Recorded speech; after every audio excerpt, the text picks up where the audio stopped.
Hey, this is Rob with TheLongsChallenge.com in Fort Collins, Colorado, and today I'm going to be doing an overview on the SOMA Wolverine.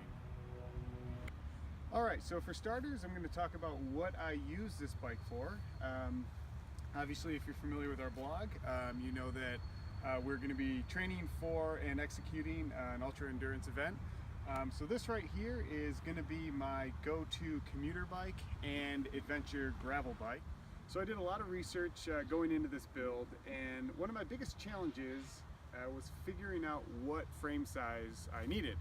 So I'm just going to go over, do a brief overview on frame sizing and how it relates to this. So for me, I'm 5'11", just under 6 foot, and I ended up going with a 56 centimeter frame.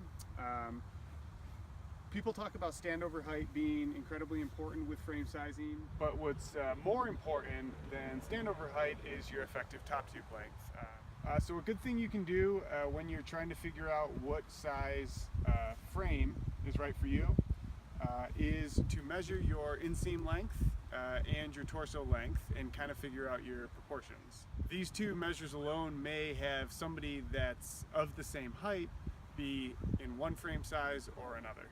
So what I would recommend is going on SOMA's website, looking at the standover height and the effective top tube length, getting those measures, going into your local bike shop, hopefully somebody that can actually order in SOMA for you, finding a bike on the floor that has those similar measures, and taking it for a test ride. So now I'm going to go ahead and talk about the build.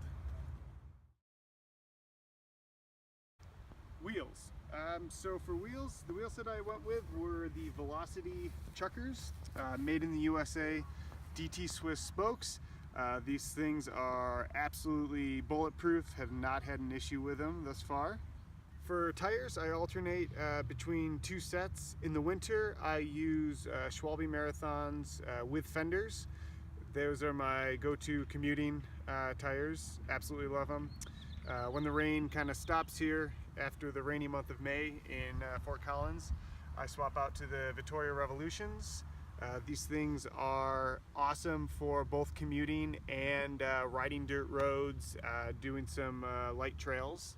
One thing to keep in mind as well with the 2-inch tire is it does get pretty tight here in the chainstays, so you do have to slide the dropouts all the way back.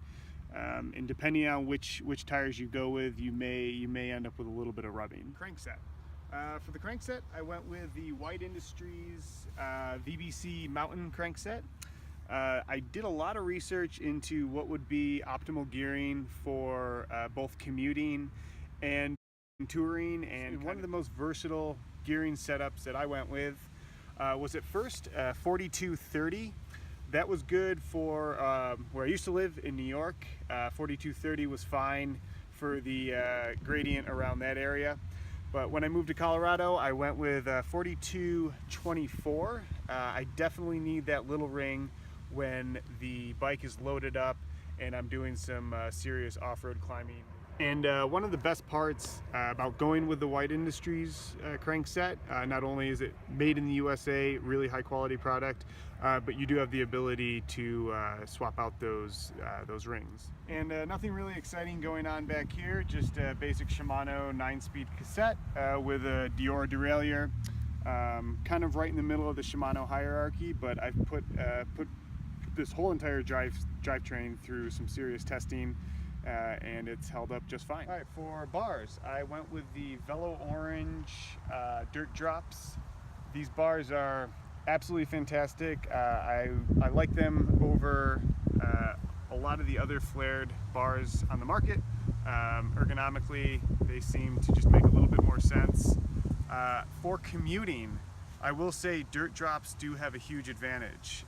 For commuting, with the front basket, I have a lot more room up here to stack groceries, huge roll of toilet paper, really anything fits in that basket.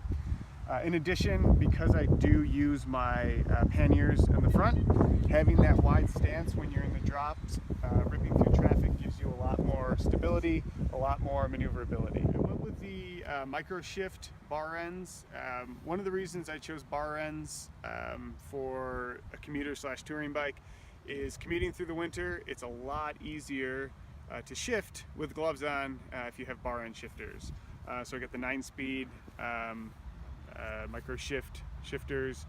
Kind of a budget product. I've had no issues with them. I've rebuilt them a couple times. All right, so up here I went with a Surly front rack, and I ended up zip tying a walled 137 basket.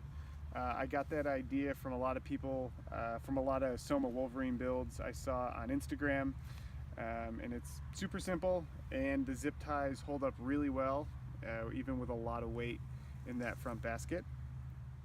Axiom elastic cargo net, Tektro long pole brake levers. For my front hub, I did the SP8 series dynamo hub, and that is powering my B&M Lumotech front light. This thing has saved me many times when the lithium-ion rechargeable lights have died.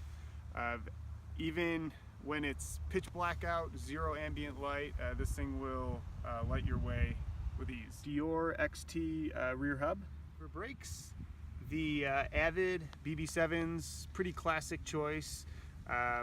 Easy to rebuild, very little mechanical issues.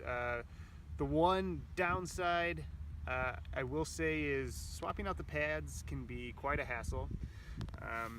And this is how I did the front setup with the Surly rack, the Avids, and the Dynamo hub. It is pretty tight squeeze down there.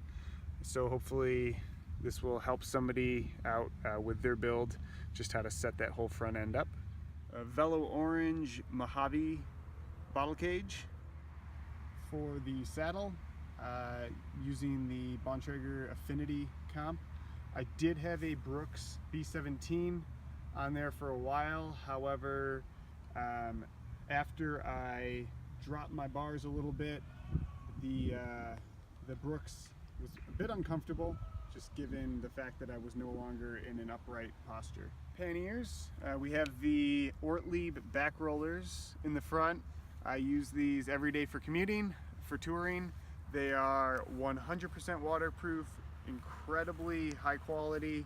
I would never consider using a different set of panniers. So that's the roundup. If you have any questions, feel free to leave them in the comment section below, and subscribe to our blog, thelongschallenge.com. Thanks for watching.